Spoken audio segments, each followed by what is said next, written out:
Hey guys, tonight we step quietly into the cool hush of the desert night, where the heat of the day has finally slipped away and the sand beneath your feet still holds a faint memory of the sun. Above you, the sky stretches wider than anything your modern city eyes are used to. An enormous black ocean scattered with stars so bright they almost look like frost on glass. Somewhere out there, beyond the dunes, a caravan waits to begin its journey. And the strange thing is, you're about to join it. Now, quick reality check. If you were actually dropped into a real desert caravan 1,000 years ago, armed only with your modern sense of direction and perhaps a smartphone with zero signal, you probably wouldn't survive the week. The desert is not particularly forgiving of people who confuse north with that wayish. But thankfully tonight, you're traveling with experts, the Bedouin, whose ancestors crossed these sands long before maps, compasses, or GPS satellites ever existed. So, before you get comfortable, take a moment to like the video and subscribe, but only if you genuinely enjoy what I do here. And while you're settling in, I'd love to know where you're listening from tonight. Drop your location and local time down in the comments. It's always fascinating to see how many corners of the world are quietly drifting off to sleep together. Now dim the lights, maybe turn on a fan for that soft background hum,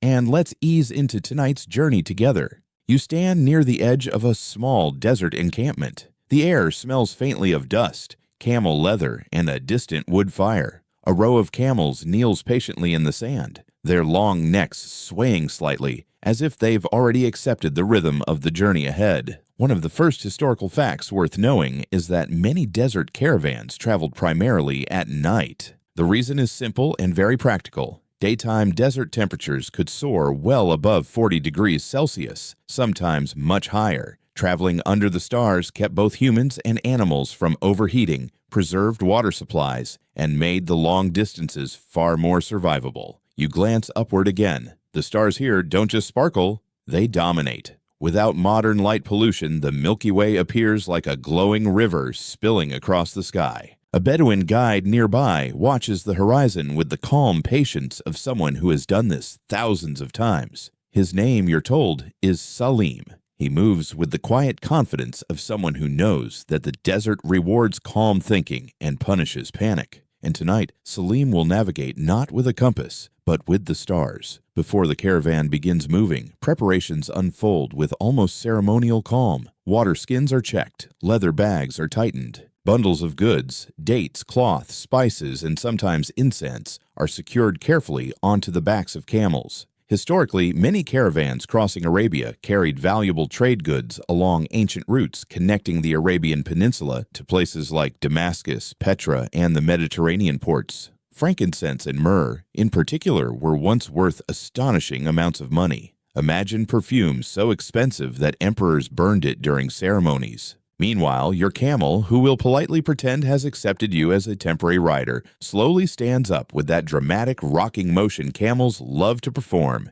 If you've never seen a camel stand, it feels suspiciously like a very slow, slightly judgmental roller coaster. You wobble, the camel sighs. The camel probably thinks you're an amateur. A second small historical detail: camels were the true heroes of desert trade. Known as the ships of the desert, dromedary camels could travel roughly 30 to 40 miles in a day and survive long stretches without water. Their thick lips even allowed them to eat thorny plants that most animals would refuse. Honestly, if evolution had a desert survival contest, camels would win by a comfortable margin. The caravan leader raises his hand. No shouting, no dramatic speeches, just a quiet signal. And slowly, like a line of patient shadows, the caravan begins to move. The sand crunches softly beneath padded camel feet. The rhythm is hypnotic. Step, sway, step, sway. Before long, the campfire glow disappears behind the dunes, leaving only starlight and moonlight.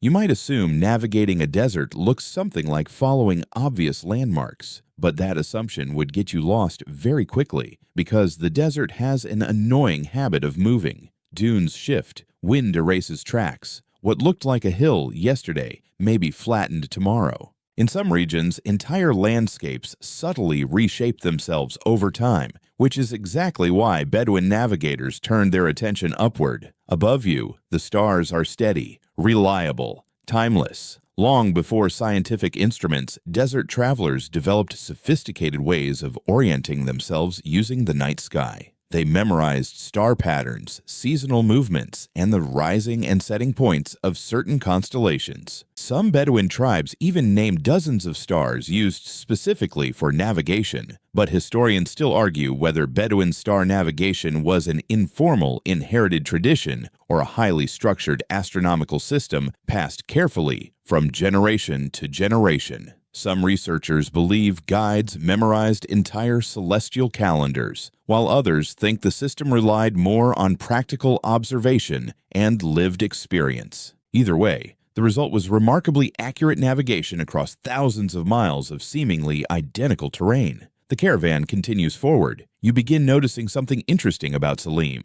He isn't staring constantly at the ground. Instead, every so often he glances up, just briefly, a small nod. Then forward again. It's as if he's quietly checking in with the sky. And occasionally he adjusts the caravan's direction by just a few degrees. A subtle shift, barely noticeable, but incredibly important, because somewhere out there in the dark lies the next water source, a hidden well known only through generations of knowledge. And in the desert, water is everything.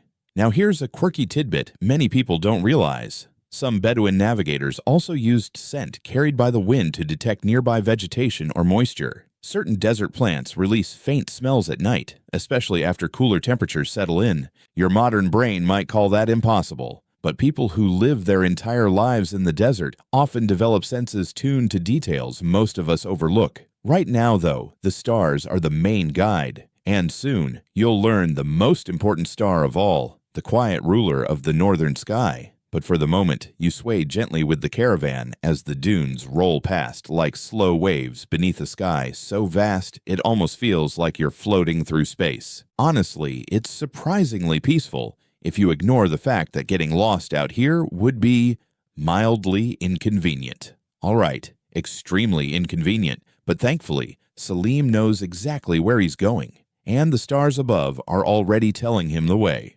The caravan settles into a steady rhythm, the kind that slowly dissolves your sense of time. The dunes slide past in soft silver waves under the moonlight, and the stars above seem almost close enough to touch. The only sounds are the quiet padding of camel feet, the occasional creak of leather straps, and the gentle clink of metal buckles shifting with each step.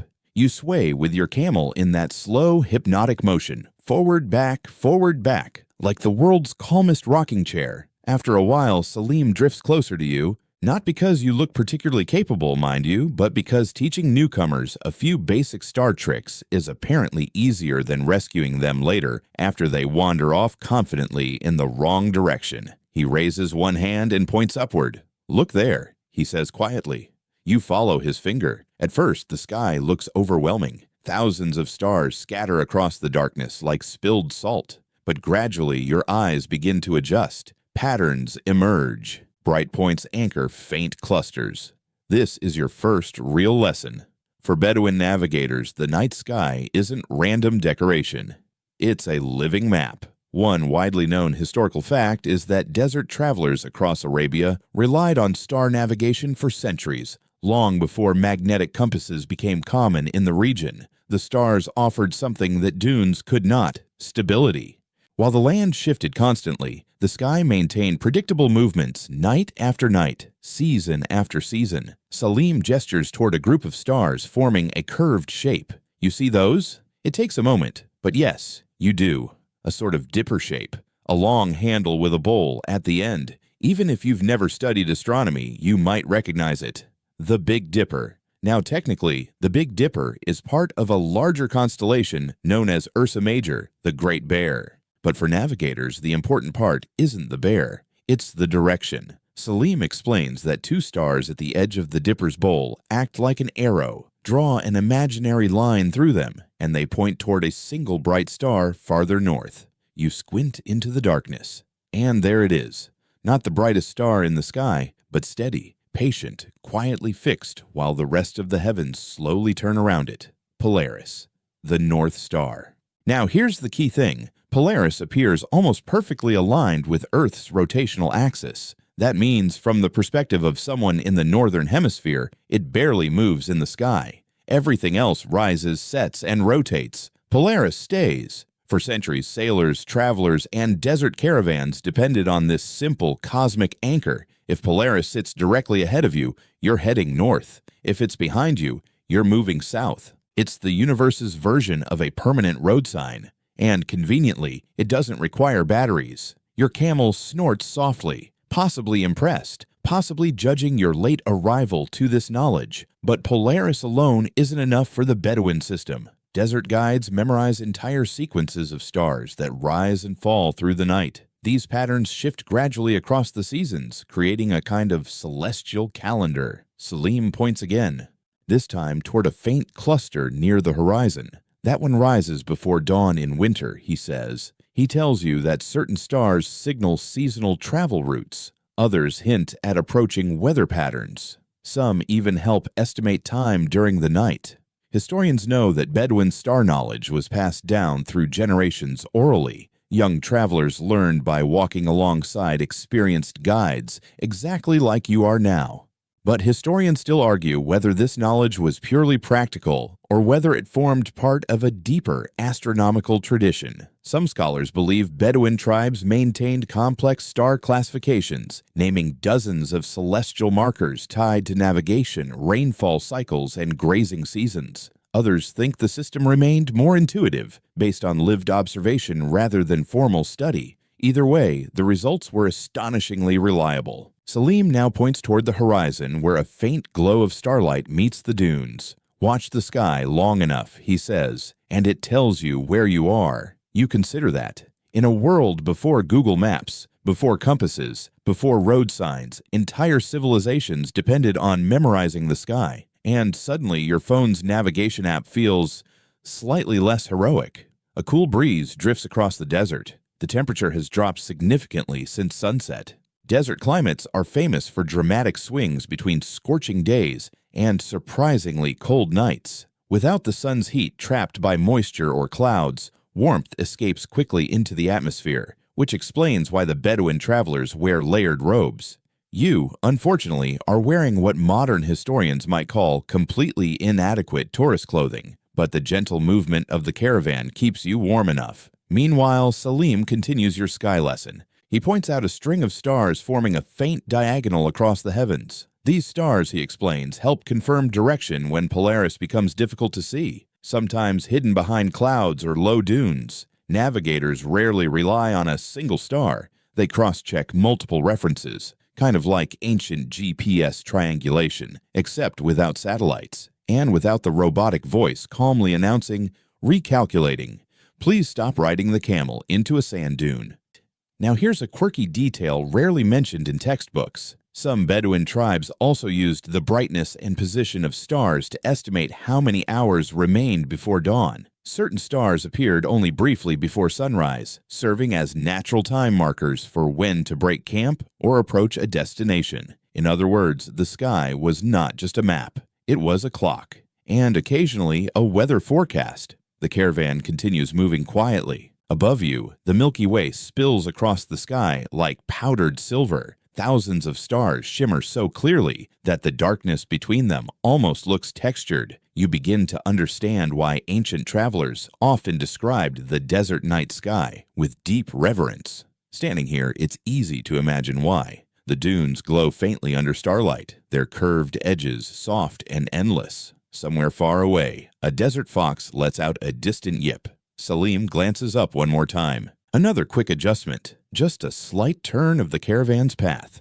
almost invisible, but crucial, because somewhere beyond the horizon lies the next hidden water source, and the stars above, steady, ancient, and patient, are already guiding the way. The caravan continues its steady march through the dunes, the camels moving with that unhurried rhythm that makes you feel like the desert itself is breathing beneath you. Step, sway, step, sway. If rocking chairs were designed by geographers, they would probably feel exactly like this. Above you, the sky keeps turning slowly, except for one star, Polaris. Salim glances up again, the way someone casually checks the time on a wristwatch. No urgency, no drama, just a small moment of quiet confirmation. The North Star sits slightly above the horizon, holding its position like a patient lighthouse in the heavens. And in a way, that's exactly what it is. One widely accepted historical fact is that Polaris has guided travelers for centuries across both land and sea. In the northern hemisphere, it remains nearly fixed in the sky, while other stars appear to rotate around it.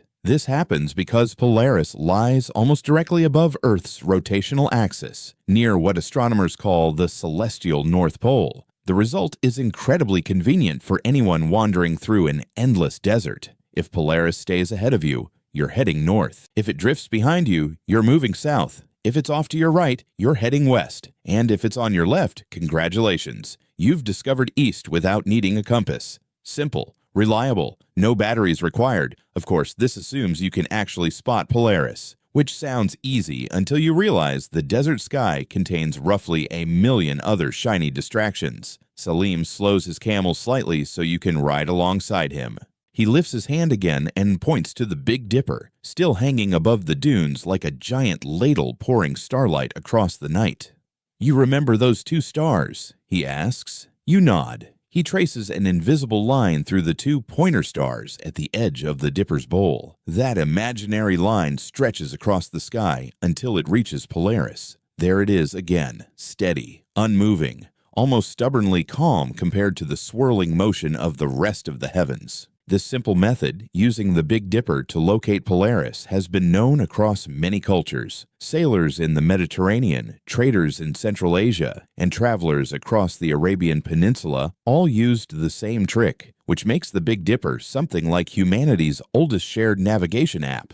Though admittedly, the loading time is around 13.8 billion years. The caravan crests a low dune. Ahead, the desert opens into a wide plain of flatter sand. The wind has smoothed the surface into rippling patterns that look like waves frozen in place. Salim studies the horizon briefly, then returns his gaze to the sky. Polaris again. You begin to notice something subtle. The star isn't directly overhead. It sits at a certain height above the horizon. That height, interestingly, reveals something about your location on Earth. In fact, Polaris's altitude above the horizon roughly matches your latitude. For example, at 30 degrees north latitude, Polaris appears about 30 degrees above the northern horizon. Ancient navigators didn't measure this with modern instruments, of course, but experienced travelers could estimate it by eye. Historians know that Arab astronomers later developed sophisticated tools, like the astrolabe, to measure star angles precisely. These instruments became incredibly important during the Islamic Golden Age, helping scholars map the heavens with remarkable accuracy.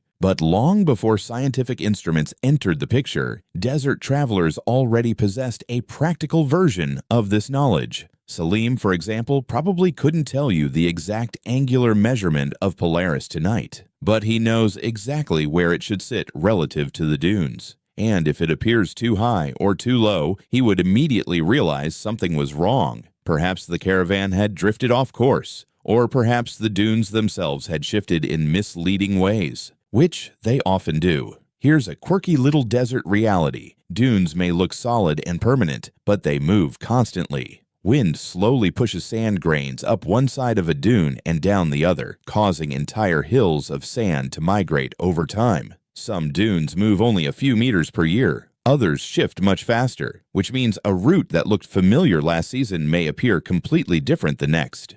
Imagine hiking through a landscape that quietly rearranges itself like furniture every few months. Not ideal for navigation, and that's why the sky remains the most trustworthy guide.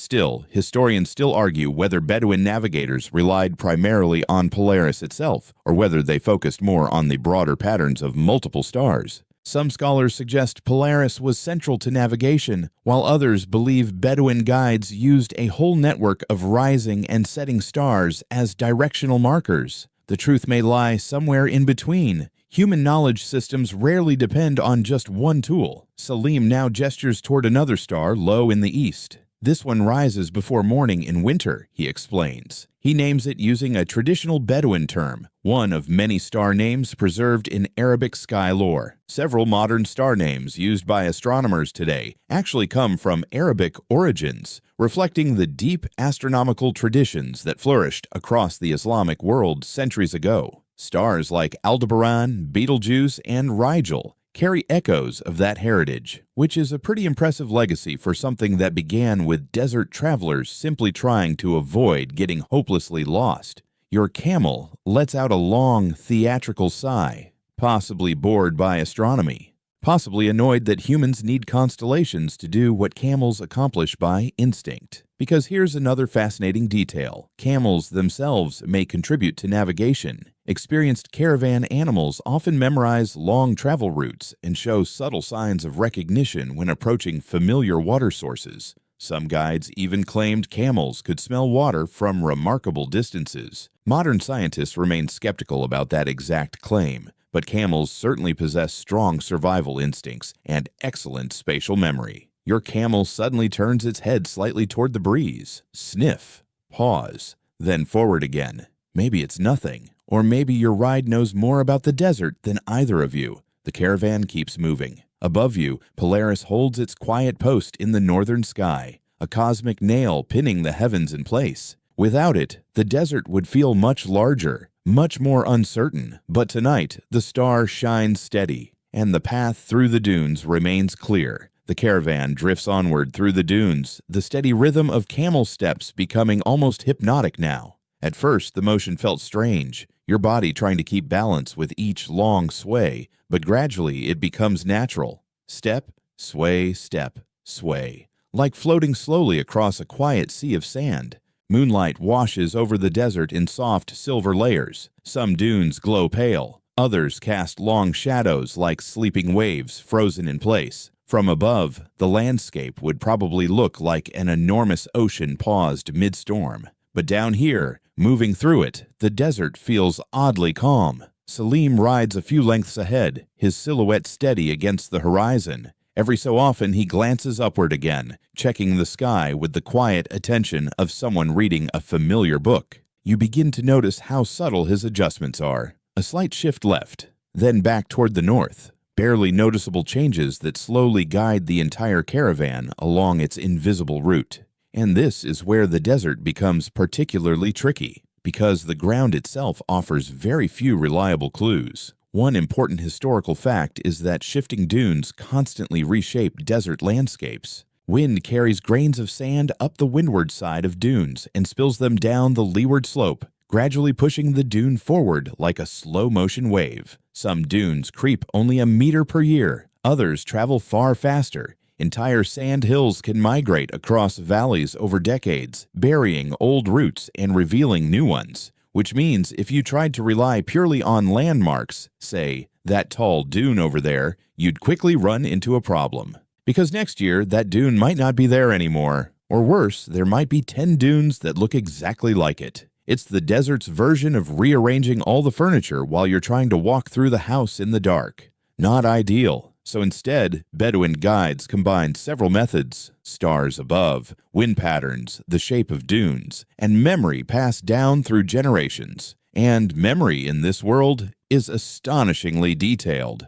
Salim slows slightly as the caravan approaches a line of taller dunes rising ahead, like a low wall. These dunes form long ridges stretching across the desert, shaped by prevailing winds that blow consistently in certain directions throughout the year. Experienced desert travelers know that the slopes of dunes reveal the dominant wind direction. The windward side tends to be smoother and more gradual, while the leeward side drops steeply where sand cascades down. So, even when the stars briefly disappear behind a cloud or a tall ridge of sand, guides can still estimate direction by studying the dunes themselves, kind of like reading the fingerprints of the wind. You ride upward along the gentle slope of a ridge. The camels climb slowly but steadily, their wide padded feet perfect for gripping loose sand. Camels, by the way, have 2 large toes on each foot, connected by a broad pad that spreads their weight across the sand. This clever evolutionary design prevents them from sinking too deeply into soft dunes. Your hiking boots, sadly, did not evolve with desert engineering in mind. so you're extremely grateful to be sitting on top of the camel instead of trudging beside it. The caravan reaches the crest. From the top, the desert stretches in every direction under the moonlight. Rolling dunes fade into the distance until they dissolve into dark horizons. It's quiet in a way that's difficult to describe. No engines, no city noise, just wind and sand and sky. Salim pauses briefly, studying the stars again. And here's where something fascinating happens. Instead of staring directly at Polaris, he checks several other stars moving slowly across the sky. Because while Polaris gives you north, the movement of other stars helps confirm time and direction. You might remember from earlier that the Earth rotates, making the stars appear to move in great circles around the North Star. For experienced navigators, this rotation becomes another useful tool. Certain stars rise in the east, others set in the west. Some climb high overhead before slowly descending again.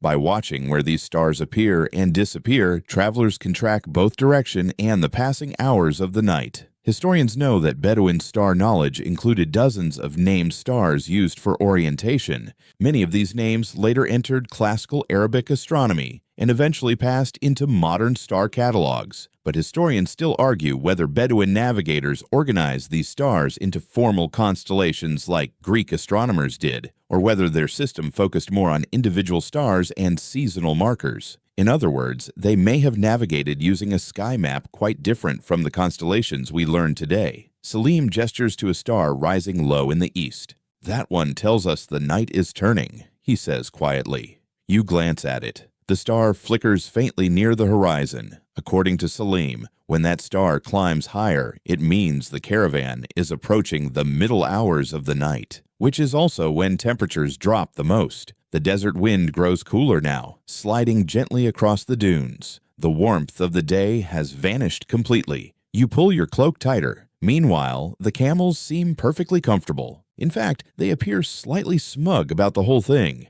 Your camel gives another long sigh. You're beginning to suspect it enjoys reminding you that it was specifically designed for this environment. And you were not.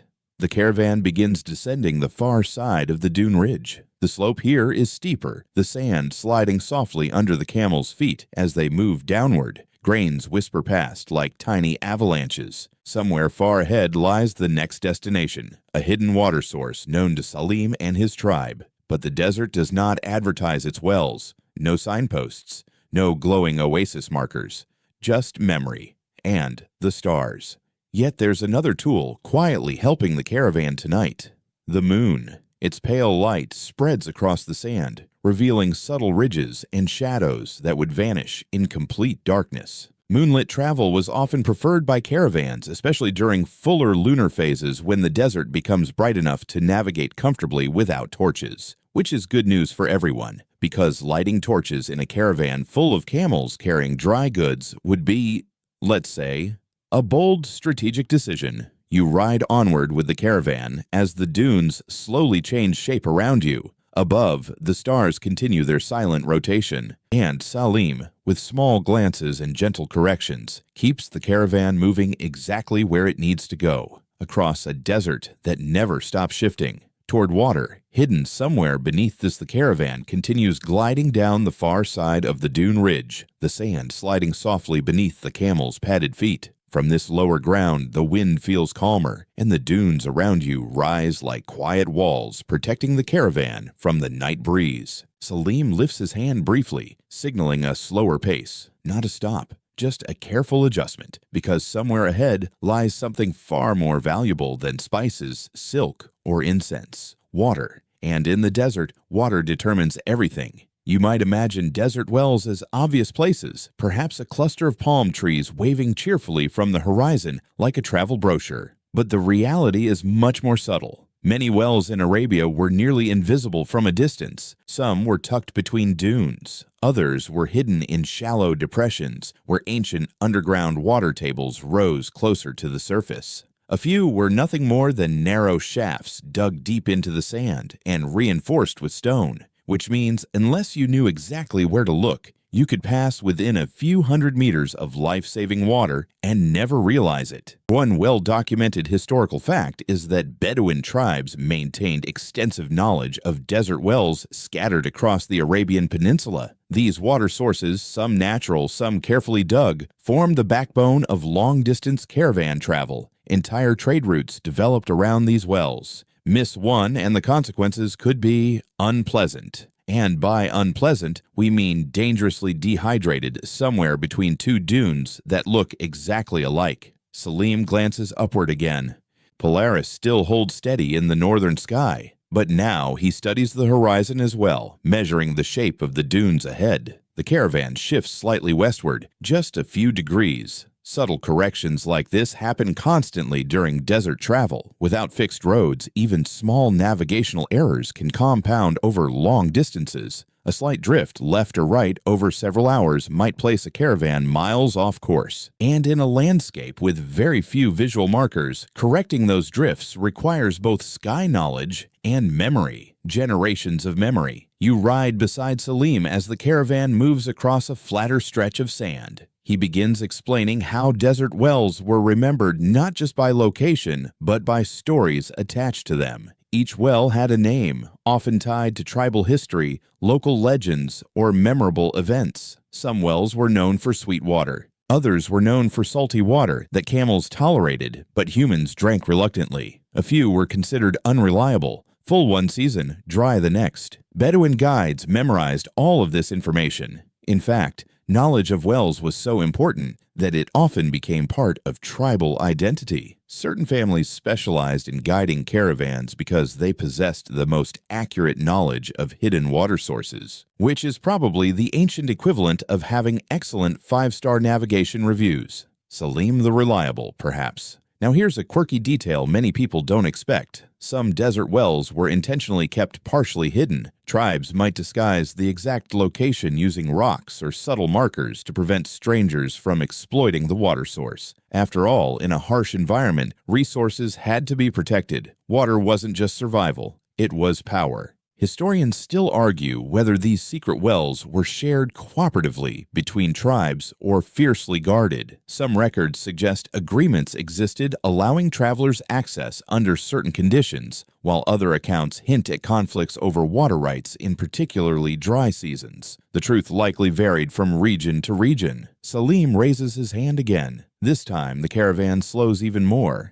The dunes around you grow lower, revealing a wide basin of sand stretching out like a shallow bowl. The moonlight spreads across it, illuminating subtle ripples shaped by the wind. At first glance, it looks completely empty, but Salim watches carefully. He scans the basin. Not the stars now, the sand. And this is where another layer of desert knowledge appears. Certain plants, small, stubborn desert shrubs, sometimes grow where underground moisture lies closer to the surface. Even tiny clusters of vegetation can signal hidden groundwater below. You spot a few scattered bushes in the basin ahead. Nothing dramatic, just scraggly little plants clinging stubbornly to life. But Salim nods slightly. That's a good sign. Another historical reality. Many wells in Arabia were dug near ancient seasonal riverbeds called wadis. During rare rains, water would flow through these dry valleys, seeping into the sand and sometimes creating underground reservoirs. Skilled guides learn to recognize these geological clues. The caravan descends gently into the basin. Camels shuffle across the sand with slow determination. Somewhere nearby lies the well Salim expects,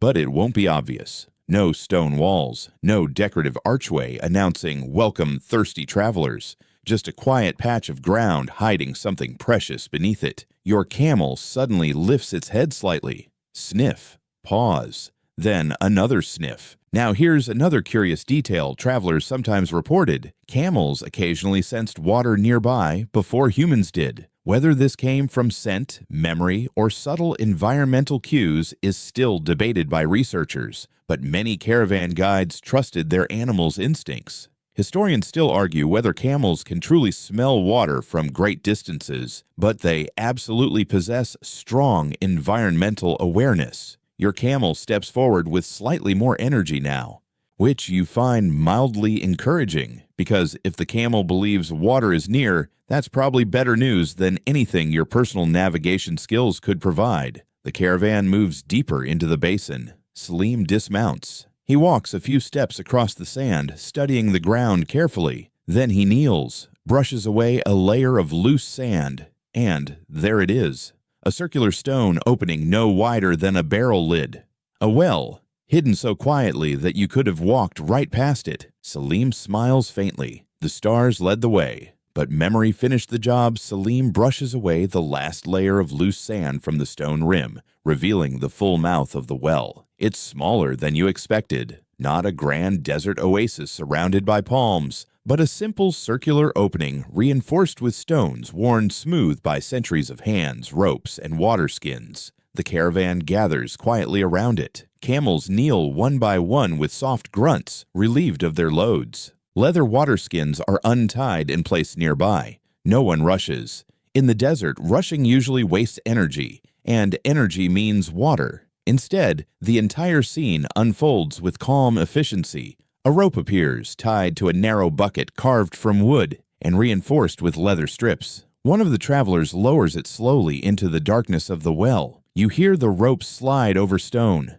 Then, faintly, the soft splash of water, which is, frankly, one of the most beautiful sounds the desert can produce. One well-established historical fact is that Bedouin desert wells varied widely in depth. Some reached groundwater only a few meters below the surface, while others descended 20 meters or more depending on the region's geology. Many were carefully maintained across generations, with tribes repairing stone linings to prevent collapse. Without that maintenance, sand would quickly swallow them. The bucket rises again, heavy now, water glistening faintly in the moonlight. It's poured carefully into a large leather trough placed near the well. The camels immediately show interest, which is the camel version of politely pretending not to be extremely thirsty. Meanwhile, travelers fill their own water skins one by one. Drinking happens slowly, with small sips. In desert culture, gulping water too quickly after long travel can upset the body.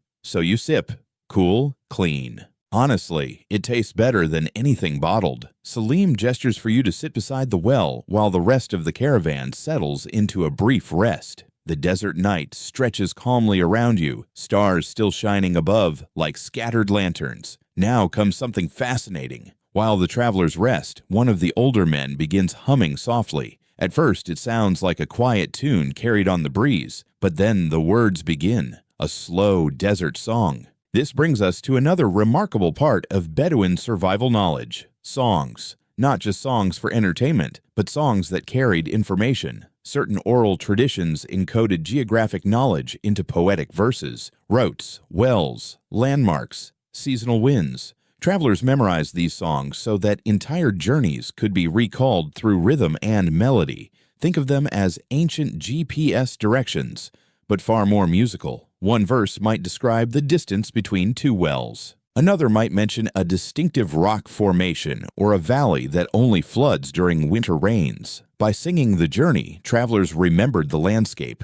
Historians know that oral navigation traditions existed across many nomadic cultures, from Australian Aboriginal songlines to Bedouin desert routes. But historians still argue how precise these desert songs actually were. Some scholars believe they acted as detailed geographic records, while others think they served more as cultural memory aids rather than exact instructions. Either way, they helped travelers pass knowledge across generations without written maps. The older man finishes his verse. Another traveler chuckles softly. Apparently, he skipped a line about a particularly stubborn camel that once refused to cross a certain valley. Even survival knowledge, it seems, occasionally includes comedic commentary. Your camel drinks now, lowering its long face into the trough with quiet enthusiasm. Camels can consume enormous amounts of water when given the chance, sometimes over 100 liters in a single session, which is impressive and slightly intimidating. You take another slow sip from your water skin, savoring the coolness. Meanwhile, Salim points up again toward the sky.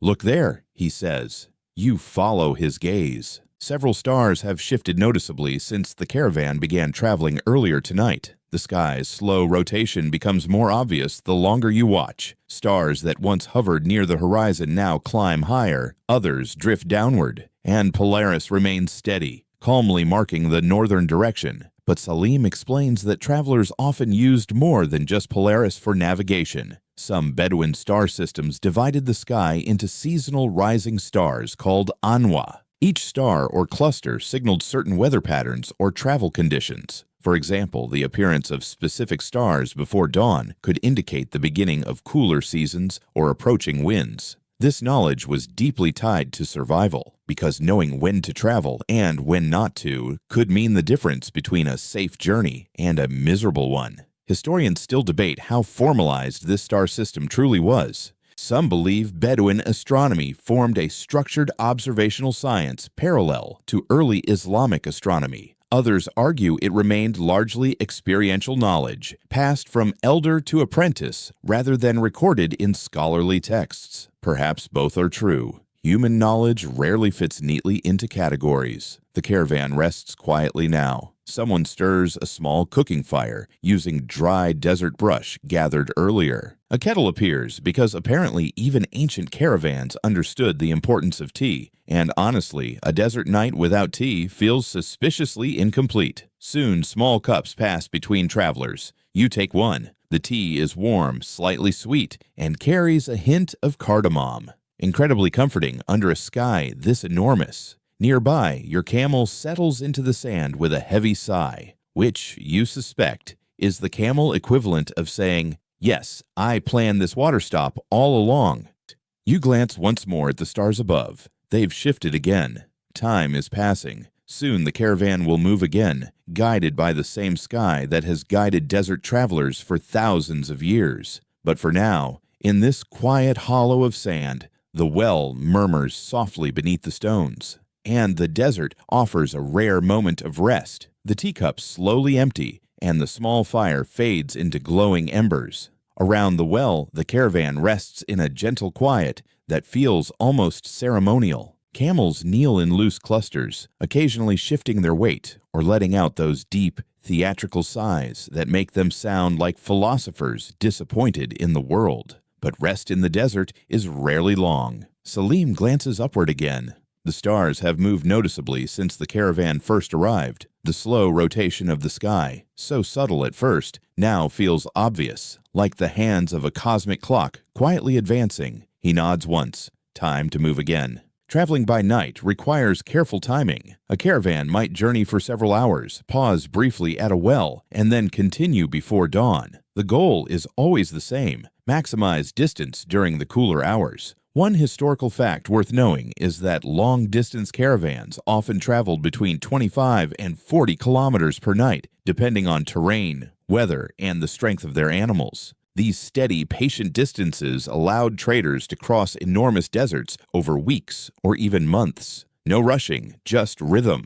The camels rise again in that dramatic rocking motion, back legs first, then front, causing you to grab the saddle rope instinctively as your camel launches you upward like a slow-motion amusement park ride. You're getting better at it now. Slightly less panic. Still not graceful, but progress is progress. The caravan forms its line again, curving gently across the basin toward the next stretch of open desert. Salim doesn't immediately look at Polaris this time. Instead, he watches a cluster of stars rising higher in the eastern sky. Because while Polaris provides direction, other stars help confirm the caravan's route across longer distances. And tonight, those stars belong to a familiar celestial figure, Orion. Now Orion is one of the most recognizable constellations in the night sky. 3 bright stars form a straight line known as Orion's Belt, with 2 brighter stars marking the shoulders and 2 marking the knees of the hunter. Even ancient cultures that never interacted with one another recognized this pattern.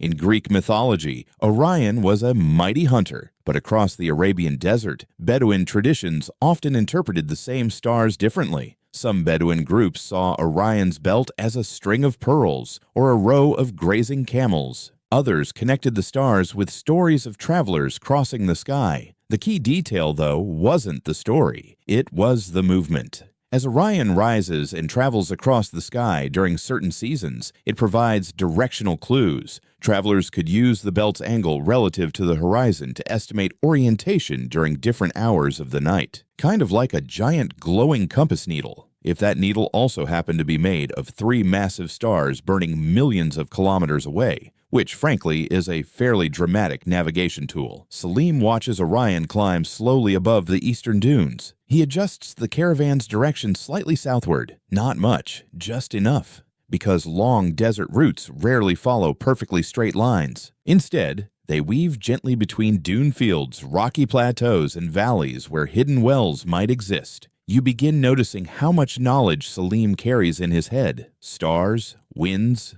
dunes, wells, seasonal routes. And that knowledge didn't come from textbooks. It came from years of walking these sands. Generations of travelers learned by doing, by watching experienced guides, memorizing the sky, and gradually building their own mental maps of the desert. Historians know that Bedouin navigation skills were highly respected throughout the region. Caravan leaders, known in some areas as dalils or guides, often possessed reputations that spread far beyond their own tribes. Hiring the wrong guide could mean disaster. Hiring the right one meant reaching your destination safely, and occasionally arriving with all your camels still in the mood to cooperate, which, according to camel standards, is already a heroic achievement. The caravan moves across flatter ground now. The sand here feels firmer, shaped by steady winds that have packed the grains tightly together. Your camel's pace becomes slightly faster, which feels exciting for approximately 3 seconds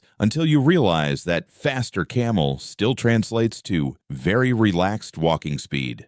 But honestly, that's perfect for this kind of journey. The night air cools further as the hours pass. The Milky Way stretches overhead like a glowing band of mist. Without city lights, the galaxy becomes astonishingly bright, so dense with stars that dark clouds of cosmic dust appear as faint shadows cutting across the glow. Ancient travelers often described the Milky Way as a celestial road, and it's easy to see why. It arcs across the sky like a glowing highway guiding the imagination across the universe. Some Bedouin traditions even connected its appearance to seasonal travel patterns. Here's an interesting quirky detail. Certain desert cultures believed the Milky Way represented a trail of scattered salt or flour spilled across the sky by travelers long ago, which honestly sounds exactly like something that would happen during a chaotic camel caravan cooking session. You glance back at the well behind you. Already the dunes have begun swallowing its location again. Wind drifts soft ribbons of sand across the basin, slowly erasing footprints and tracks. By morning, the signs of the caravan's stop may vanish completely. This constant erasure is one reason Bedouin navigators relied so heavily on stars rather than ground markings, because the desert refuses to keep records. The sky, however, remembers everything. Historians still argue how accurate long-distance desert navigation truly was before modern instruments. Some accounts suggest Bedouin guides could travel hundreds of kilometers with remarkable precision, using only stars and memory. Other scholars believe travelers likely drifted somewhat off course, but corrected their direction whenever new landmarks or wells appeared. Either way, the survival rate of ancient caravans suggests their methods worked astonishingly well. Salim glances upward once more. Orion climbs higher. Polaris still anchors the north. The caravan curves gently across the dunes, its long shadow stretching under starlight. And somewhere ahead, beyond another horizon of sand, lies the next stretch of ancient desert road. The caravan continues forward beneath the slowly turning sky, the desert stretching out in quiet waves ahead of you. Orion now sits higher above the eastern horizon, his belt shining clearly between the dunes like 3 distant lanterns hung in the darkness. The rhythm of the journey settles in again. Step, sway, step, sway. Your body begins to move with the camel almost automatically now, the motion so steady that your thoughts drift like sand on the wind. But the desert has a curious habit of playing tricks on travelers, and tonight it begins with something strange on the horizon. Far ahead, you notice what looks like a shimmer of light across the sand, a pale glow that seems to ripple slightly, almost like water reflecting moonlight. You lean forward slightly in your saddle. Water? An oasis? But Salim doesn't react. He keeps guiding the caravan forward at the same calm pace, glancing occasionally toward the stars rather than the glowing patch ahead, which means one thing: it's probably not real. This brings us to one of the desert's most famous illusions, the mirage. A mirage occurs when layers of hot and cool air bend light rays traveling toward your eyes. When the ground is much hotter than the air above it, especially during the day, light refracts upward, creating the appearance of water or reflections on the horizon. Your brain interprets the shimmering light as a pool of water, but when you approach it, the water disappears. A very rude optical prank played by physics. Now, interestingly, nighttime mirages are less common than daytime ones, but certain atmospheric conditions can still produce strange visual distortions under moonlight. And the desert is excellent at creating those conditions. Historians and travelers across centuries have described seeing phantom lakes, floating islands of light, and even distant cities shimmering across the sand. Most of the time, these were simply mirages combined with imagination. But in older times, such illusions often blended with folklore. Some Bedouin stories speak of desert spirits or wandering lights that mislead travelers away from safe routes. These tales were probably meant as cautionary lessons, reminding young travelers not to chase mysterious shapes across the dunes, because if you abandon your guide to pursue a glowing illusion in the desert, well, you probably won't be writing about the experience later. You point toward the shimmering glow ahead. Salim glances at it briefly, then smiles slightly. "Sand playing with light," he says. The caravan continues straight past it, and slowly, as you move closer, the glow dissolves into nothing more than pale moonlight reflecting off rippled dunes. Your brain relaxes slightly. It's oddly comforting knowing the guide is not easily fooled. The desert quiet deepens again. A faint breeze slips between the dunes, lifting small ribbons of sand that drift across the caravan's path. The wind doesn't blow strongly tonight, but even gentle movement gradually reshapes the surface of the desert. Another historical fact: strong sandstorms, known in parts of Arabia as haboobs, could completely erase caravan tracks within minutes. These storms sometimes reduced visibility to near zero and forced travelers to stop until the winds passed. But even without full storms, steady winds slowly wipe away footprints and trails, which means the caravan leaves almost no lasting mark behind it. By morning, it will be as if you were never here. You look back again. The basin with the hidden well has already vanished behind the dunes. Just another secret swallowed by the desert. Salim now gestures upward again. "Look carefully," he says. Your eyes follow his hand toward a different cluster of stars now climbing above the eastern horizon. This group forms a faint V-shaped pattern. It's part of the constellation Taurus, and one bright reddish star at the center of that V is Aldebaran. Aldebaran has been known to astronomers for thousands of years, and its name comes from Arabic origins meaning the follower, because it appears to follow the nearby Pleiades star cluster across the sky. For desert navigators, stars like Aldebaran helped confirm seasonal travel patterns. Certain stars rose at specific times of year, providing travelers with clues about seasonal winds, grazing conditions for animals, and even the likelihood of rainfall in distant regions. Historians know that Arabian astronomers later incorporated many of these stars into formal celestial charts during the Islamic Golden Age. But historians still argue whether Bedouin star knowledge directly influenced these scholarly systems or developed alongside them as parallel traditions. Either way, both systems relied on the same sky. And tonight, that sky remains astonishingly clear. The Milky Way stretches overhead like powdered sugar spilled across black velvet. If you stare long enough, the stars begin to feel almost three-dimensional, some brighter, some faint, layered across unimaginable distances. You suddenly realize something interesting. Traveling under a sky like this probably made ancient people very good observers. When your entire navigation system depends on noticing subtle star movements, you naturally become excellent at spotting details most people miss. In other words, the desert trained astronomers long before telescopes existed. Your camel steps over a low ridge of sand. Ahead, the dunes spread out more widely again, forming long, gentle slopes rather than steep peaks. The terrain becomes easier for travel. Your camel seems pleased about this development. It even lifts its head slightly as if announcing, "Yes, this route clearly benefits from my professional input." you're starting to appreciate the quiet intelligence of these animals. Camels can remember long travel routes, recognize watering spots, and even recall paths through dune fields they've crossed before. Some guides believed experienced caravan camels developed instincts that helped confirm the correct direction of travel. Historians still debate exactly how much camels contribute to navigation versus simply following familiar patterns. But one thing is certain: a caravan that trusts both the stars and its camels probably travels with slightly better odds. The shimmering illusion behind you has completely disappeared now. The desert returns to its calm, endless stillness. Only the stars remain constant above. And somewhere ahead, beyond another series of dunes, lies the next stretch of ancient caravan road. The dunes widen again as the caravan moves steadily forward, the terrain smoothing into long, gentle ridges shaped by years of patient wind. Orion now climbs higher overhead, while Aldebaran glows softly to the east.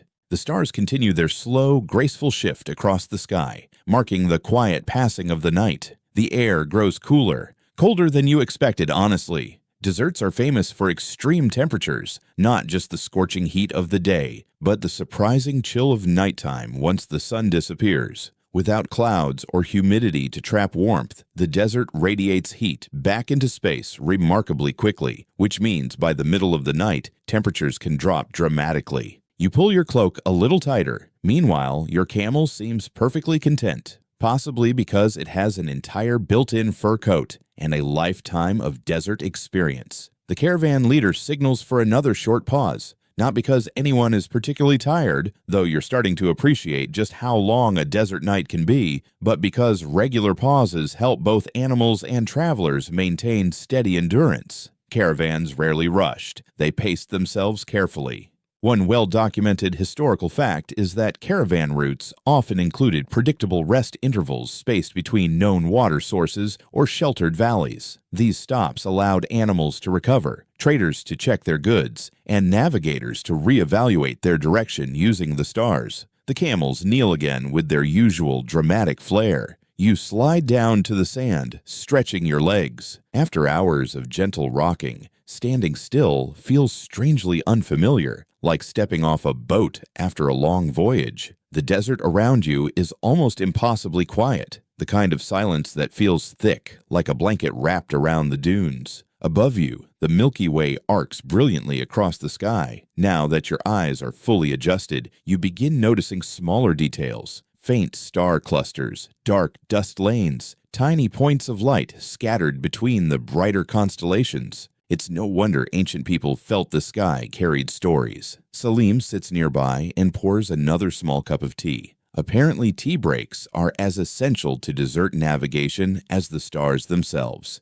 You accept the cup gratefully. Warm tea in the middle of a cold desert night is a surprisingly wonderful thing. Nearby, two travelers quietly discuss the route ahead. Their conversation drifts between practical details, distances, dunes, wind conditions, and occasional laughter about camels with particularly stubborn personalities. Because apparently every caravan has at least one camel that believes it should be in charge. Your camel lifts its head and looks around with mild suspicion. You pretend not to notice. Meanwhile, Salim gestures upward again. This time, he points toward a small but famous cluster of stars known as the Pleiades. The Pleiades appear as a tight group of tiny lights, almost like a miniature cloud of glitter. To the naked eye, most people can see 6 or 7 stars, though the cluster actually contains hundreds. For ancient travelers, the rising of the Pleiades often marked seasonal changes. Across many cultures, including Greek, Persian, and Arabian traditions, the appearance of the Pleiades before dawn signaled important agricultural or travel seasons.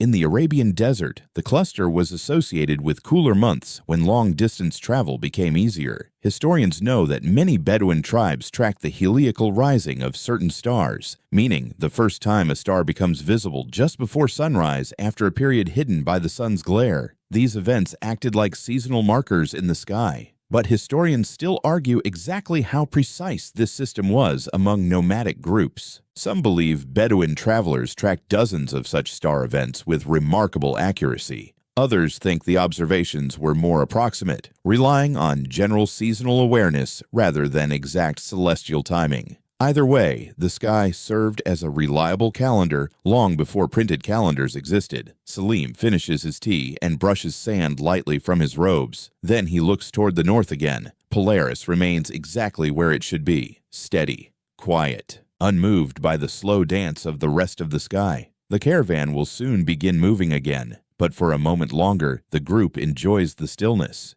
You sit on the sand, letting your eyes wander across the horizon. A faint rustle catches your attention. Somewhere beyond the dunes, a small animal moves through the darkness, perhaps a desert fox. These clever little predators are well adapted to the harsh environment, hunting insects, rodents, and anything else they can find during the cool night hours. Life in the desert rarely appears dramatic. Instead, it survives quietly, efficiently, in small hidden movements like this. A breeze drifts across the sand, lifting tiny grains that sparkle briefly under the starlight before settling again. Even the wind seems gentle tonight. Salim stands. The signal is subtle, but everyone notices. The caravan prepares to move once more. Camels rise again, slowly, dramatically, with the grace of animals who have performed this routine thousands of times. Your camel groans softly as it lifts you back into the saddle. You're beginning to suspect that groan is directed specifically at you. Perhaps the camel was hoping for a lighter rider, or at least one who knows how to sit elegantly on a saddle. But the journey continues regardless. The caravan forms its long line once more. Ahead, the dunes stretch into soft ridges fading into darkness. Above, Orion tilts westward. The Pleiades climb slowly, and Polaris continues its quiet watch over the northern sky. Salim gives a small nod. The camels step forward, and once again, the desert road unfolds beneath the stars. The caravan slips back into motion as if the pause had been only a quiet breath between steps. The camels resume their gentle rolling pace, and the line of travelers stretches once again across the pale dunes like a slow-moving thread stitched into the desert. Above you, the sky has shifted further. Orion leans westward now, the hunter gradually lowering toward the horizon. The Pleiades climb higher, glittering faintly like a tiny handful of scattered diamonds, and Polaris still waits calmly in the north. The air carries a faint dryness now, a sign that the temperature has dropped further as the night deepens. Your breath almost feels cool as it leaves your mouth. Salim rides near the front, though he doesn't appear to lead in any dramatic sense. There's no banner, no loud commands, no heroic pointing toward distant lands. Just quiet observation and the occasional glance upward. But the desert, as peaceful as it seems tonight, has a way of changing its mood without much warning. You notice it first as a whisper of wind brushing across the sand. At first, it's barely noticeable, just a faint hiss as grains of sand slide along the surface of the dunes. Then the breeze grows slightly stronger, not violent, but persistent. Salim slows his camel. He studies the horizon carefully, because wind in the desert can mean many things. Sometimes it's harmless. Other times, it's the beginning of a sandstorm. Now, historically, sandstorms have always been one of the greatest challenges for desert caravans. Strong winds can lift enormous amounts of sand into the air, reducing visibility to almost nothing and turning the landscape into a swirling wall of dust. Travelers caught in major storms sometimes had to stop completely, kneel their camels, and wait until the storm passed. Trying to navigate during such conditions would be extremely dangerous. The wind tonight, fortunately, remains mild. But even a moderate breeze creates a problem, because wind erases tracks. Within minutes, the caravan's footprints begin to soften and blur as grains of sand slide across them. By morning, the trail behind you may vanish entirely, which is precisely why Bedouin navigators never relied on following old tracks. They relied on the sky. Salim glances upward again. Polaris remains visible, shining quietly through the clear air. He adjusts the caravan's path slightly, just a gentle turn. You're beginning to realize that these constant small corrections are part of the system. A navigator doesn't wait until the caravan drifts far off course. Instead, they prevent the drift before it becomes a problem. It's like steering a boat across a calm sea. Tiny adjustments keep the journey smooth. The wind lifts another ribbon of sand across the dunes. You pull your scarf a little higher around your face. Your camel doesn't seem concerned. Camels, after all, are practically designed for sandy environments. Their long eyelashes and closable nostrils help protect them during dusty winds, one of several clever adaptations that make them ideal desert companions. If evolution were awarding survival trophies, camels would have quite an impressive shelf. Salim gestures toward the stars again. This time he's watching something slightly different, not just the stars themselves, but their motion. Because even if a brief sand haze were to obscure Polaris, the general movement of the stars across the sky could still help confirm direction. Over the course of the night, stars rise in the east and set in the west in predictable arcs around the North Star. Experienced navigators memorize these arcs, so if a cloud or blowing sand hides Polaris temporarily, they can still estimate north by observing the direction in which nearby stars are traveling. It's a bit like solving a puzzle using moving pieces of light. Historians know that desert travelers often navigated using multiple stars simultaneously for exactly this reason. But historians still argue how much mathematical understanding these navigators possessed. Some scholars believe Bedouin guides intuitively grasped complex celestial mechanics through observation. Others argue that their system relied more on visual memory and pattern recognition rather than formal astronomical models. Either way, the result was surprisingly effective. The caravan crests another low ridge. Beyond it, the desert opens again into wide, rolling plains. The wind eases slightly, your scarf relaxes around your neck, and the sky returns to its crystal-clear brilliance. You glance upward again. It's hard not to. The Milky Way stretches overhead like a luminous river flowing across the heavens. Dark clouds of interstellar dust cut faint gaps in the glow, creating the appearance of shadows drifting across the galaxy. Ancient travelers often saw the Milky Way as a celestial road, and tonight it really does look like one. A quiet, glowing path stretching from horizon to horizon. Some Bedouin traditions referred to it as a trail left by ancient travelers crossing the sky long before humans walked the desert, which is a lovely image. Even if astronomers today would gently explain that the Milky Way is actually a spiral galaxy containing hundreds of billions of stars. But honestly, both explanations feel equally magical when you're sitting under a sky like this. The caravan continues forward. Step, sway, step, sway. The wind softens into little more than a whisper again. Behind you, the desert has already erased most of your tracks. Ahead, the dunes roll endlessly toward the horizon. And Salim, guided by the quiet certainty of the stars, keeps the caravan moving steadily through the night, because somewhere beyond these dunes, another ancient road waits. The wind settles back into a gentle whisper, brushing softly across the dunes as the caravan moves forward once more. Behind you, the faint traces of your passage fade almost immediately beneath drifting sand, leaving the desert looking untouched again. Ahead, the horizon stretches wide and open, and somewhere out there lies one of the oldest trade highways in human history. You don't see it yet because in the desert, roads rarely look like roads, but Salim knows where it runs. Long before modern highways and shipping containers, trade across Arabia depended on vast networks of caravan routes linking southern Arabia to the great markets of the ancient world.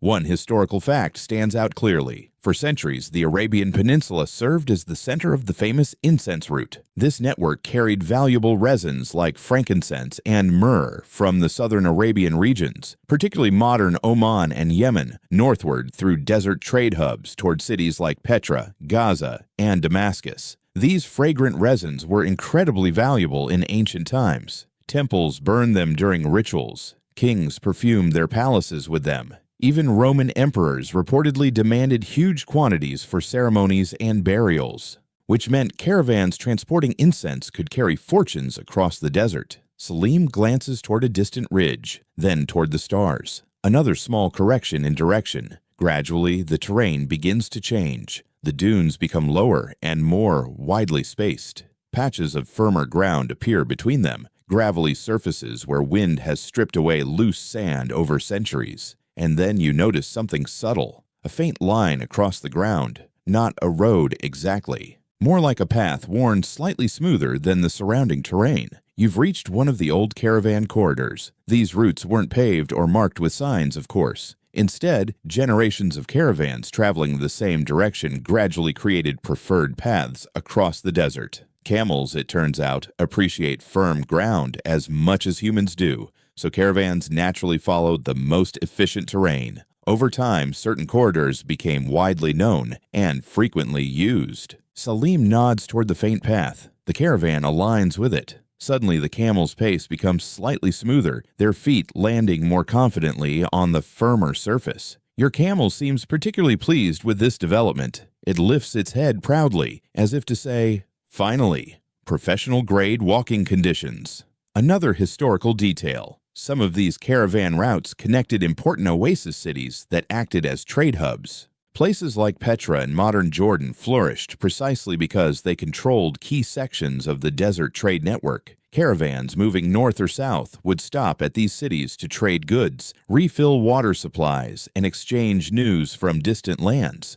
Imagine a dusty desert version of an international airport lounge, except with more camels and fewer charging stations. You follow the faint trail as it curves gently between low ridges of rock and sand. Above you, the stars continue their slow journey across the sky. Orion sinks lower now. The Pleiades climb higher. Polaris still holds its quiet position in the north. Salim uses all three references together: north for direction, eastern stars for timing, and the trail beneath the caravan for confirmation. Three systems working at once: stars, land, memory. Historians still argue how organized these ancient caravan routes truly were. Some researchers believe major trade roads developed with fairly predictable paths known across many tribes. Others argue the routes were far more flexible, shifting depending on seasonal winds, tribal alliances, and the location of reliable wells. The desert rarely allows rigid systems. Flexibility is survival. A faint smell drifts across the night air. You wrinkle your nose slightly. It's not unpleasant exactly, just earthy. Salim smiles. "Camel train ahead," he says. Sure enough, as the caravan rounds a low ridge, you see faint silhouettes moving slowly along the trail ahead. Another caravan. Their camels appear as dark shapes against the moonlit sand, swaying gently in a long line, just like yours. Trade caravans often encountered one another on major routes, especially during cooler travel seasons. And when they did, brief exchanges of information were extremely valuable. Your caravan slows slightly as the two groups approach. Soft greetings pass between travelers. No dramatic negotiations, just calm conversation. One guide mentions a sandstorm several days west of here. Another reports that a certain well farther north still holds good water. In the desert, information spreads along these quiet meeting points. News travels camel to camel, which is still probably faster than waiting for reliable desert Wi-Fi. The two caravans part ways after a few minutes, each continuing along their separate journeys beneath the stars. Salim watches the other group disappear behind a ridge. Then he turns his gaze upward again. Polaris still shines steady.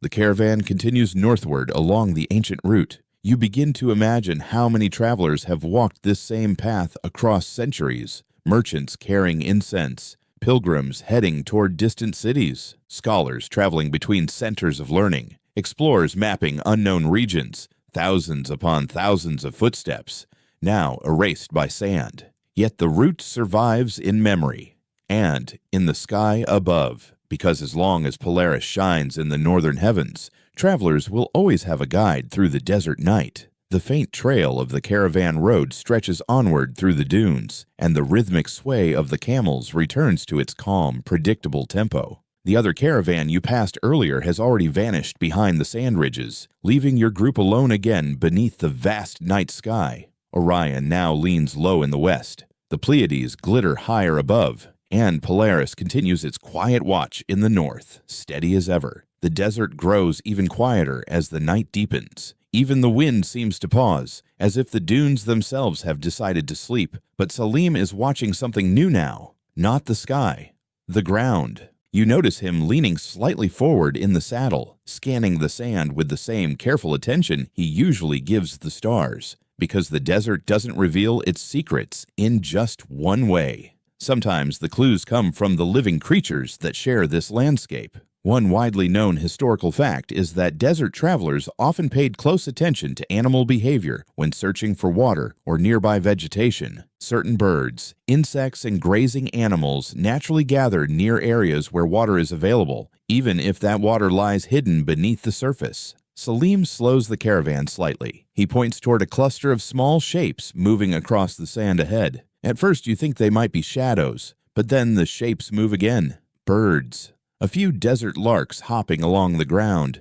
Now, desert birds rarely stray far from water sources or vegetation, especially during the cooler nighttime hours when they search for insects. Salim nods quietly. Good sign, he says. Not proof of water, but a clue. Desert navigation works a bit like assembling a puzzle. Stars provide direction, dunes reveal wind patterns, and animals sometimes hint at nearby resources. Each clue alone might mean nothing, but together they form a picture. You continue forward as the birds flutter away across the dunes. Your camel plods calmly along the caravan path, occasionally turning its head slightly as if examining the terrain with its own quiet curiosity. And here's an interesting little detail. Camels themselves can sometimes detect subtle environmental cues that humans miss. Some researchers believe camels can smell moisture carried by the wind or recognize the scent of certain desert plants associated with groundwater. Historians and scientists still argue about how strong this ability truly is, but many caravan guides throughout history claim their camels occasionally became restless or more energetic when approaching familiar watering areas. Your camel lifts its head again.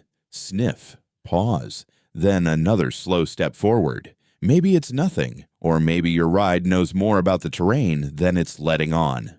Either way, the caravan continues moving steadily along the trail. The desert around you changes subtly. The dunes become lower. The ground feels slightly firmer beneath the camel's feet. Small patches of hardy desert grass appear in scattered clumps between the sand ridges. Nothing lush, just thin green blades stubbornly clinging to life. But even tiny plants can signal underground moisture. Salim glances upward again to confirm direction. Polaris remains exactly where expected. Satisfied, he lets the caravan continue its gentle northward drift. Historians know that Bedouin guides often combine celestial navigation with deep knowledge of regional ecology. Certain plants, soil textures, and animal tracks could all hint at underground water or seasonal rainfall patterns. But historians still argue how systematic this knowledge truly was. Some scholars believe Bedouin environmental awareness formed a highly developed survival science. Others think the knowledge remained mostly intuitive, built from lifelong observation rather than formal classification. Either way, it worked. For thousands of years, people crossed these deserts successfully using exactly this blend of sky reading and environmental awareness. The caravan crests another gentle ridge. From the top, the desert spreads wide beneath the fading moonlight, and far ahead, almost too faint to notice, you see something different on the horizon.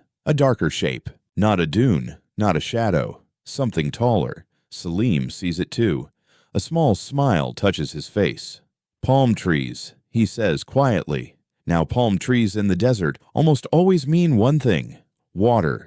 They grow where underground moisture reaches close enough to the surface for their roots to drink. And where palms grow, an oasis usually exists nearby. The sight lifts everyone's spirits slightly, even though the caravan still has distance to travel before reaching it. Your camel also seems to notice. It picks up its pace ever so slightly, still calm, still dignified, but perhaps just a little more enthusiastic than before. Above you, the sky begins to shift toward the faintest hint of early dawn. The eastern horizon holds a pale glow that slowly pushes back the deepest darkness. The stars remain visible, but their brilliance softens slightly. Soon they will fade into the coming daylight. But before that happens, the caravan will reach the oasis, guided the entire way by a sky that has quietly led travelers across these sands for countless generations. And as Polaris begins its slow retreat toward the brightening dawn, you realize something remarkable. Even when the stars disappear with sunrise,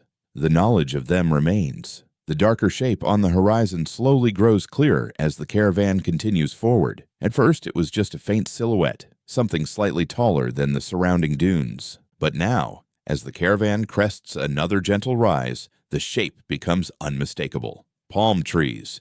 Their long fronds stretch upward like quiet hands against the paling sky. The oasis still lies some distance away, but the promise of water is enough to add a subtle lift to the entire caravan's pace. Even the camels seem to sense the destination ahead, their steady steps gaining just a little extra energy. Your camel certainly does. It lifts its head proudly, walking with what can only be described as mild professional satisfaction.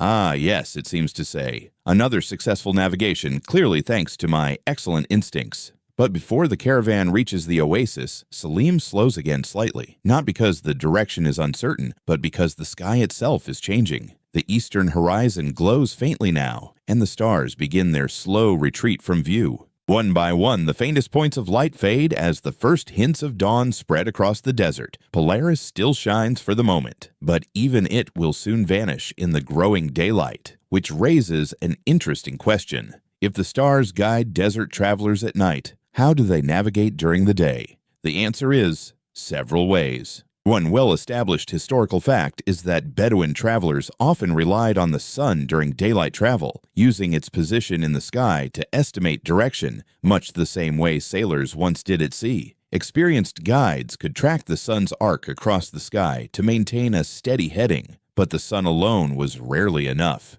because unlike Polaris, the sun moves constantly, which means desert navigators also depended heavily on terrain memory. Salim, for example, has traveled these routes many times before. He recognizes the shape of distant ridges, the angle of certain valleys, and even the subtle color differences in the sand where ancient riverbeds once flowed. These features become landmarks in a mental map carried entirely in memory, and that memory often passes from generation to generation. Bedouin navigation knowledge was traditionally taught through direct experience rather than written maps. Younger travelers learned by accompanying experienced guides on repeated journeys, gradually memorizing the routes, wells, and environmental clues that shaped each path. Historians still argue how detailed these mental maps truly were. Some scholars believe experienced guides could visualize enormous regions of desert geography with remarkable accuracy. Others think the knowledge functioned more like a chain of connected landmarks, each remembered location leading naturally to the next.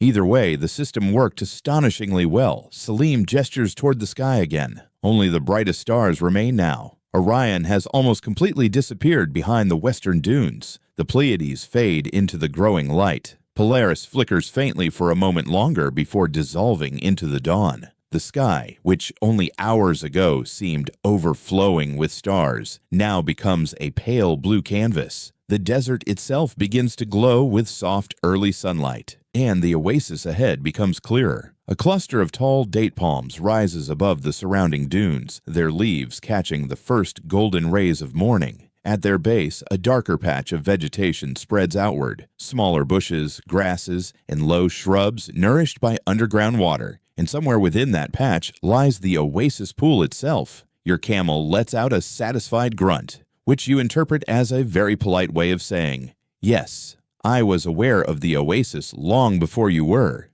As the caravan approaches, the ground beneath the camels changes slightly. The sand becomes firmer, mixed with patches of dry soil and scattered stones. This is typical of areas near oases, where water flowing beneath the surface helps bind the soil more tightly together. Birds begin appearing as well. Small desert sparrows flit between the palm trees, their chirping voices carrying through the cool morning air. After hours of silent desert travel, the sound feels almost lively. A faint breeze stirs the palm leaves overhead. The scent of damp earth drifts faintly across the air, which is perhaps the most comforting smell a desert traveler can encounter. Salim raises his hand again, guiding the caravan toward the edge of the oasis. But he pauses briefly before entering, not for navigational reasons this time, for respect. Many desert cultures treat oases with a quiet sense of reverence. Water is life here. Without it, no caravan could survive, no village could grow,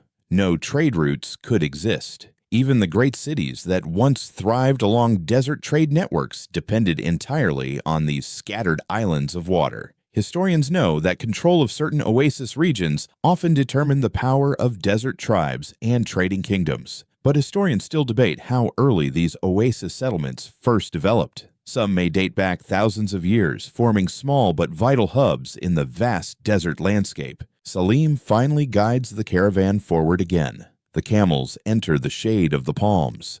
Cooler air settles around you, and as the caravan reaches the water's edge, the long desert journey of the night quietly comes to rest. The caravan moves slowly beneath the shade of the palm trees, and the temperature changes almost immediately. After hours of cool, open desert air, the oasis feels softer somehow, protected. The rustle of palm fronds replaces the whisper of sand, and the scent of damp soil drifts gently through the morning breeze. Your camel kneels with its usual theatrical groan, lowering you carefully back onto the ground. After a full night of swaying across the dunes, standing still again feels slightly strange, as if the earth itself might begin rocking. Ahead of you, the oasis pool glimmers quietly between the trees. It isn't enormous, just a calm patch of clear water fed by underground springs that have pushed their way upward through layers of ancient rock and sand. Around the pool, thick clusters of reeds and grasses grow where the soil stays permanently moist. But for travelers crossing the desert, this modest pool might as well be a royal palace. Camels shuffle eagerly toward the water's edge while the travelers begin unloading bundles and water skins. One historical fact about desert oases is that many developed into permanent settlements precisely because of their reliable groundwater sources. Over centuries, small encampments sometimes grew into thriving towns where traders rested, exchanged goods, and gathered supplies before continuing across the desert. Places like Al-Ula, Siwa, and other oasis settlements became important stopping points along ancient caravan networks. Control of these locations could mean controlling entire trade routes, which meant controlling wealth. But this oasis seems smaller, more like a quiet resting point than a bustling trade hub. Salim crouches beside the water, cupping his hands to drink. You follow his example. The water tastes fresh, slightly mineral-rich, and wonderfully cool. After a long desert journey,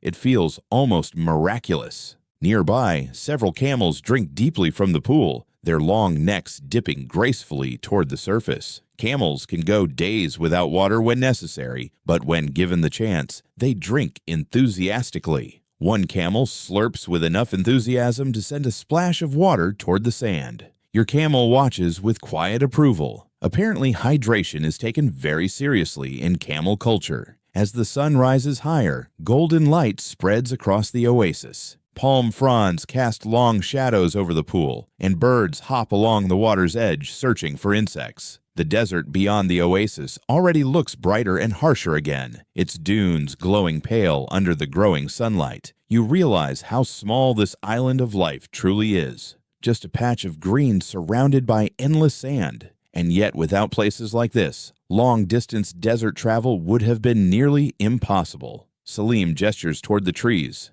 Dates hang in thick clusters beneath the palm fronds, some still ripening, others already dried by the sun. Date palms were among the most valuable plants in desert environments. They provided fruit, shade, building materials, and sometimes even animal feed. In many oasis communities, date cultivation became the backbone of local economies. Travelers passing through often traded goods in exchange for dates, fresh water, or safe resting places. But the oasis also serves another important purpose: knowledge exchange. Caravans arriving from different directions might meet here briefly, sharing information about routes, weather, and conditions ahead. Historians know that these informal information networks played a major role in keeping trade routes functioning smoothly. But historians still argue how organized these exchanges were. Some researchers believe oasis settlements developed structured trade markets and agreements between tribes. Others think most interactions remained informal, quiet conversations between travelers who understood that survival in the desert depended on cooperation.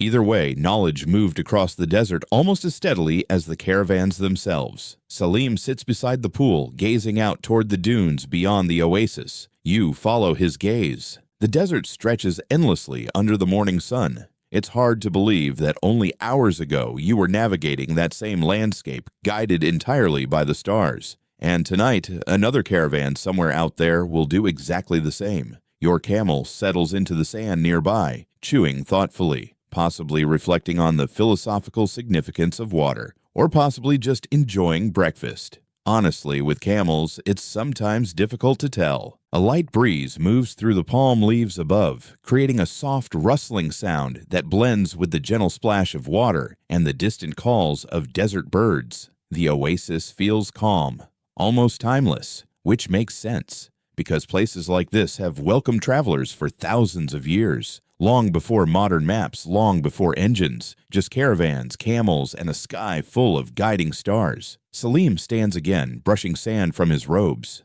He glances briefly at the brightening sky where the stars once shone.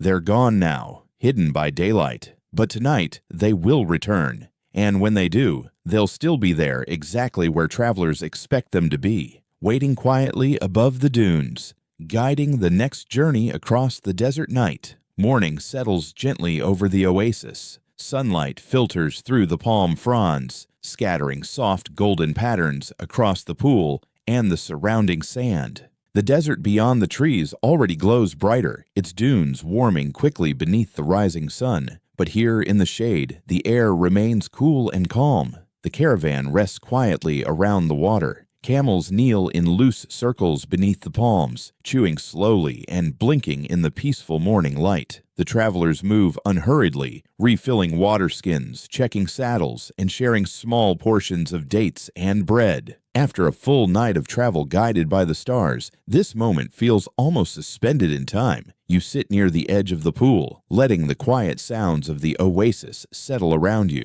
Birds flutter through the palm leaves above, their calls echoing softly between the trees. It's hard to imagine how many travelers have paused at places like this. Merchants carrying incense and spices, pilgrims crossing the desert toward distant holy cities, scholars journeying between centers of learning, explorers mapping lands that still felt mysterious. For thousands of years, the desert has welcomed these quiet travelers beneath the same sky. One historical truth stands clear. Desert trade routes shaped entire civilizations. The movement of goods across Arabia helped connect Africa, Asia, and the Mediterranean world, allowing ideas, cultures, and technologies to travel alongside caravans. Even religions spread along these ancient pathways. But historians still argue exactly how early some of these caravan networks began. Some archaeological evidence suggests organized desert trade may date back more than 3,000 years. Others believe earlier routes existed, but left fewer traces in the shifting sands.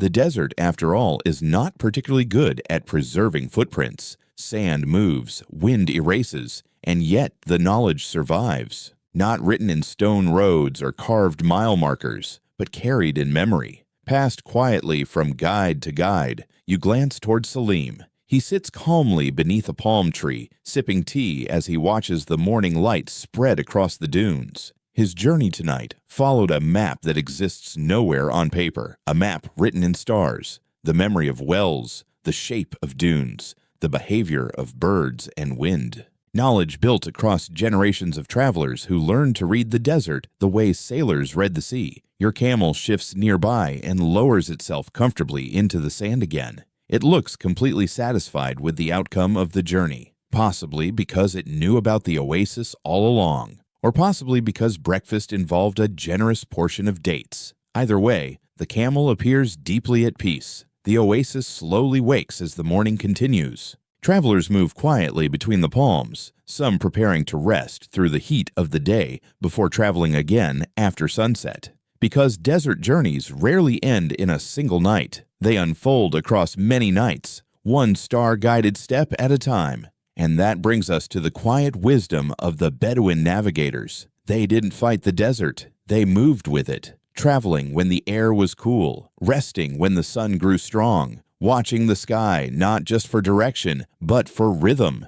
Because the desert rewards patience and punishes hurry. Historians still debate how much of this knowledge came from formal observation versus generations of trial and error. But perhaps the distinction doesn't matter. What matters is that it worked. For centuries, across thousands of miles of shifting dunes, the sun climbs higher now, brightening the edges of the oasis pool. The stars that guided you through the night have vanished completely in the daylight. But you know they're still there, waiting quietly beyond the blue sky. And tonight, when darkness returns to the desert, Polaris will appear again in the north. Orion will rise. The Pleiades will glitter faintly above the dunes. And somewhere out there, another caravan will begin its journey, guided by the same ancient sky, the same patient stars, the same quiet knowledge passed from one traveler to the next. So now, as the oasis grows warm and the desert day begins, you settle comfortably into the shade of the palms. The breeze moves softly through the leaves above, the water ripples gently beside you, and the endless desert beyond the oasis rests under the calm light of morning. Let the stillness of the dunes slow your thoughts. Let the memory of the stars drift quietly through your mind. The journey has ended for now, but the desert continues, vast and patient beneath the sky. And somewhere, beyond the horizon of sand, the stars are already preparing for the next traveler who will follow their silent path through the night. Take a slow breath, listen to the quiet rustle of the palm leaves, and let the calm rhythm of the desert carry you gently toward sleep.